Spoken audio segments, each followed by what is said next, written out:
Hello friends, in this video, let us do a comparison of adjacency matrix and adjacency list representation of a graph. So before getting started with this, first let us learn what is a dense graph and what is a sparse graph. So a dense graph is a graph where the number of edges are close to the maximal number of edges, or which is almost equal to v square. And see this graph, here every vertex is connected to each other. Hence, we can call this as a dense graph.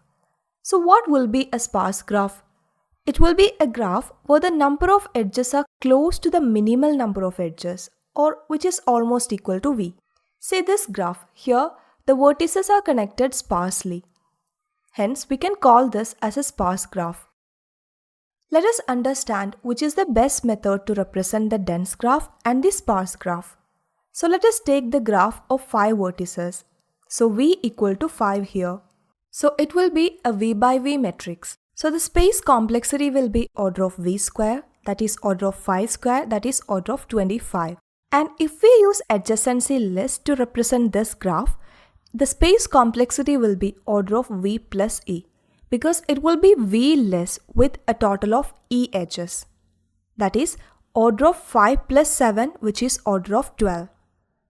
And to add a new edge in adjacency matrix, to add edge from 0 to 1, you have to go to row 0 and column 1 and set the value as 1. So a constant time is only required. That is, order of 1 time will be needed. That is to set that particular position as 1. And in case of adjacency list, adding a new edge will take order of 1 time if the node is added at the beginning of the list. So both representations take the same time. And to check whether an edge exists or not in the graph, in adjacency matrix, we only need to check if that position is 1. For example, to check whether the edge from 0 to 3 exists, go to row 0, column 3, and the value here is 1. So the edge exists. And if it was 0, then we can understand that the edge does not exist in the graph. So the time taken is order of 1 again. And here, in adjacency list, if the vertex has k nodes in the list, we have to traverse the list to find that node. So it will take order of k time. So it is order of 1 in adjacency matrix and order of k in adjacency list. And to remove an edge from the graph, in adjacency matrix, we can set that particular position in the matrix as 0. For example, to remove the edge from 0 to 3, go to row 0, column 3 and set the value as 0. So again, the time complexity is order of 1. And in adjacency list, first we have to find the node in the list and then delete it. So it will take order of k time again. So for adjacency matrix, it is order of 1, and for adjacency list, it is order of k. And what if we want to add a new vertex in the graph?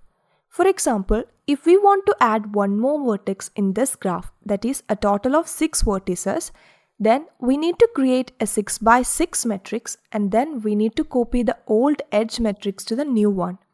So the time complexity is order of v square, that is 6 square, that is order of 36. And in adjacency list, to add a new vertex, it will take order of 1 time only, because we can simply increase the size dynamically. So it is order of k in matrix and order of 1 in list representation. So what can we conclude from these observations? If the graph is dense, we can use adjacency matrix representation, as the graph will at most have v square edges. So it can effectively utilize the matrix. Also, many operations such as add edge, remove edge, find edge will take order of 1 time only. And if the graph is sparse, we can use adjacency list representation. If we use the adjacency matrix here, it will not utilize all the spaces. So we should use adjacency list representation as it takes order of v plus e space. But some of the operations such as find edge, remove edge will take order of k time if the vertex has k edges.